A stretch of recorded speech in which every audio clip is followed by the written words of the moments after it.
ለምሳሌ 524 ሲባዛ በ11ን በጣም በቀላሉ መስራት እንችላለን።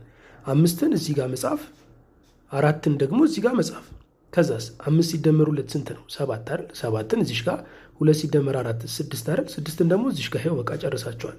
5764 ነው መልሱ። ቀላል አይደለ? ኦኬ፣ ግን እንዲህ ያለ ጥያቄስ ቢሰጠን 999 ሲባዛ 11ንስ ብንባል እስኪ ስራልን ያላችሁኝ ያላችሁ። ኦኬ፣ ይህንንም በተመሳሳይ እንደዚህኛው ነው የምንሰራው። አንዲት ነገር ብቻ ነው የምንጨምረው። አብረን እንመልከት እስኪ ምን እንደምንጨምር። 999 ሲባዛ በ11 ስንባል 9ን እዚህ ጋር ይሄኛውንም 9 እዚህ ጋር።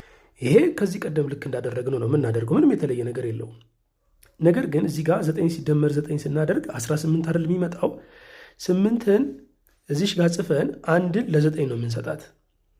ግልጽ ነው። እንደገና ይሄኛውንም ደግሞ 9 ሲደመር 9 18 አይደል አሁንም የሚመጣው?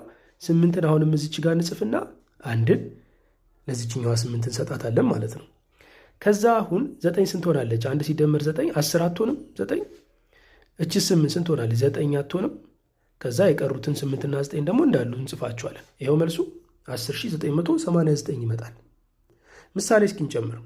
ለምሳሌ 847 ሲባዛ በ11ስ ብንባል ይኸው በቃ 8ን እዚህ ጋር 7ን ደግሞ እዚህ ጋር መጻፍ። ከዛ 8 ሲደመር 4 ስንት ነው? 12 አይደል? 2ን እዚህ ጋር ትጽፏትና 1ን ለ8 ስጧት። 4 ሲደመር 7ስ 11 አይደለ? 1ን እዚህ ጋር ጻፏት፣ 1ን ደግሞ ለ2 ስጧት። አሁን 8 ስንት ሆናለች? 9 አትሆንም? 9 2ስ 3 አትሆንም?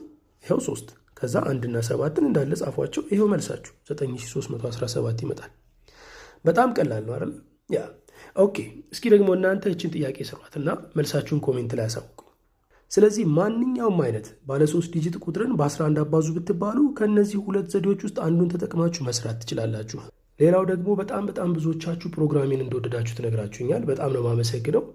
በውስጥ መስመር የሚያናገራችሁኝ ያላችሁ፣ ልጆቻችሁን እንዳስጠናላችሁም ጭምር የጠየቃችሁኝ ያላችሁ፣ በቅርቡ ላይቭ ገባለሁ። ላይቭ ገብቼ ለተለያየ ክፍል ተማሪዎች የሚሆኑ ነገሮችን መስራት ጀምራለሁ።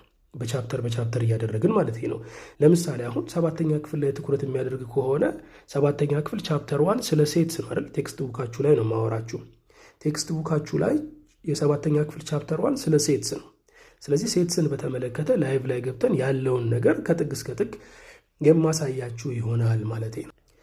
ሌላው ግን ምንም እንኳ በጣም ብዙዎቻችሁ ማለት ከ99% በላይ የምትሆኑት ፕሮግራሚን ብትወዱትም አንዳንድ ሰዎች ግን አሉ የምሰራው ነገር ያልጣማቸው፣ ኔጌቲቭ አመለካከት ያላቸው ለምሰራው ነገር እና ያ ብቻ ሳይሆን የምሰራው ነገር ብዙዎች ጋር እንዳይደርስ ሪፖርት እያደረጉብኝ ነው።